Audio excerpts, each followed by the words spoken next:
Welcome to the Man of Recaps. This is The Handmaid's Tale, Season 6, the final season. June Osborne is leaving Canada with the rest of the American refugees, including her archenemy Serena Waterford, and since they're helping each other take care of their babies, Serena's like, this is great, we're friends. But June's like, girl, we are not friends, more like reluctant allies. But when some other passengers recognize Serena and the mob is about to tear her apart, June does save her life by kicking her off the train. Now June makes it to America, which is just Alaska and Hawaii. But here in Alaska, June's reunited with, randomly, her mother. June never talked about her because she thought she was killed in Gilead, but she made it out and is here in Alaska. Meanwhile, in Gilead, welcome to New Bethlehem. It's Commander Lawrence's big project of a strategically liberalized city that will improve their relations with the outside world. And helping him sell it is Serena. Yes, it's her dream come true, a version of Gilead that is still super religious, but doesn't oppress women. It's a place where Americans who escaped Gilead can come back safely and reunite with their families. And New Bethlehem is a huge success, with other countries now trading with Gilead. It's a big boost to the economy. So Lawrence has made a high commander, and now with even more political power, he hopes to spread these reforms across Gilead. Over in Canada, June's husband Luke is let out of prison, but they're still kicking Americans out of the country. So Luke, Moira, and Agent Tuello decide to move to no man's land and be Gilead rebels full-time. Immediately, though, they get into trouble, so June is brought in to save the day. Because of her Gilead contact, Nick, who despite a complicated situation, these two still love each other. As a high-ranking commander, Nick is able to sneak June in, then sneak Luke and Moira out. Nick tries to say a last goodbye, but June's like, look, we said our last goodbyes seasons ago, and somehow we still keep meeting up. Let's just say, see you later. But helping June is getting more difficult. Remember, Nick has a pregnant wife who's the daughter of a very high-ranking commander, Wharton. He's decided to move in with them, so Nick is now on a very short leash. Commander Wharton has a massive crush on Serena. These two start up a courtship. He's acting like a decent guy who supports Serena's reforms of letting women read and stuff, so he proposes and Serena says yes. Now the Resistance is planning a big mission to assassinate the top commanders in Boston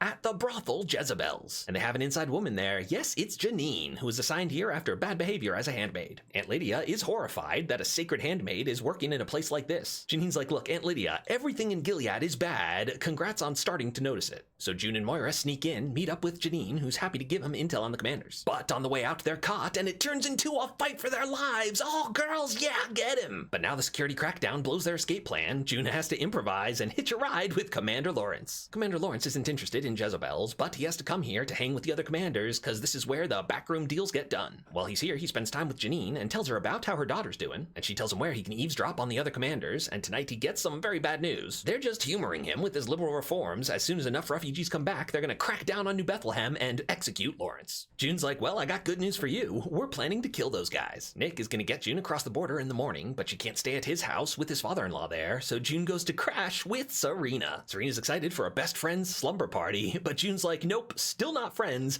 I just need a place to crash. In the morning, Nick comes to pick her up, but they have to hide in the closet because Commander Wharton's come to talk to Serena. He's in a real good mood because last night, Nick told him about the planned attack on Jezebel's. No, Nick, say it ain't so. June always assumed that Nick was basically undercover, and when it really mattered, he would help take Gilead down. But that was it, his moment of truth, and Nick chose to save himself, throw in his lot with Gilead. Nick's like, so I'll see you later, but this time it's goodbye. Not knowing which girls at Jezebel's were potentially helping the rebels, Gilead just kills them all. Except, ironically, Janine. This real nasty commander has become obsessed with Janine and uses this as an excuse to take her as his handmaid where he can torture her full-time. So the Jezebel's mission is ruined, but June comes up with the perfect new venue for an attack. Yes, Serena's wedding. It's gonna be a big affair, including a bunch of handmaids who are conveniently anonymously masked. So for the grand finale, June is back in handmaid red, leading the other handmaids to revolution. While Serena's dancing at her wedding, June is distributing the smuggled-in knives to all the other handmaids. And that night, it's the Red Wedding, as all the handmaids across Boston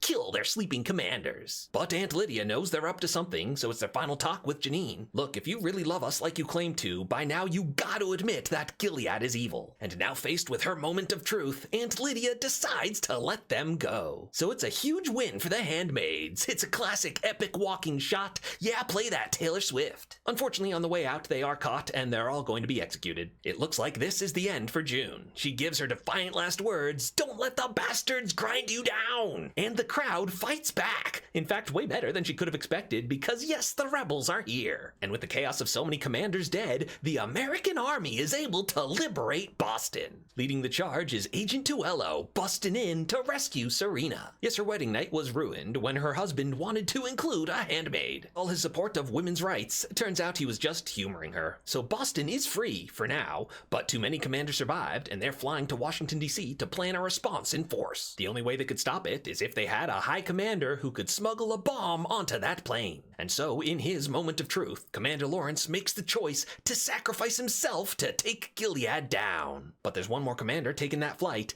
Yes, it's Nick. Oh, it's heart-wrenching for June, who had hoped he could be redeemed eventually. But for now, Nick has made his choice, believing Gilead to be the winning side. And so it's the end for both our boys, dying in the plane explosion. With all those top commanders dead, American troops move in force and secure Boston for good. There's a lot of country left to liberate, but hopefully this is the first domino that leads to Gilead's total collapse. Serena's future is uncertain. For now, she's off to a refugee camp. She and Tuello say goodbye, unfortunately without making out. Serena and June say goodbye too, and Serena finally actually gives June a real apology. Fine, Serena, we can be friends. It's a happy ending for Janine, who's released by Gilead and reunited with her daughter. Aunt Lydia has gone through her redemption arc, but apparently Gilead doesn't know that. They let her keep her job. So theoretically, she'll be able to help women who are still inside Gilead, and it's a happy ending for June, as she's reunited with all her family, except of course her daughter Hannah, who's still in Gilead, and apparently that will be the main focus of the planned sequel series. But for now, June's Handmaid's Tale is done. She revisits the Waterford's house where this whole story started. She sits on the windowsill where this show began and begins to write her story. And that's where The Handmaid's Tale comes to an end.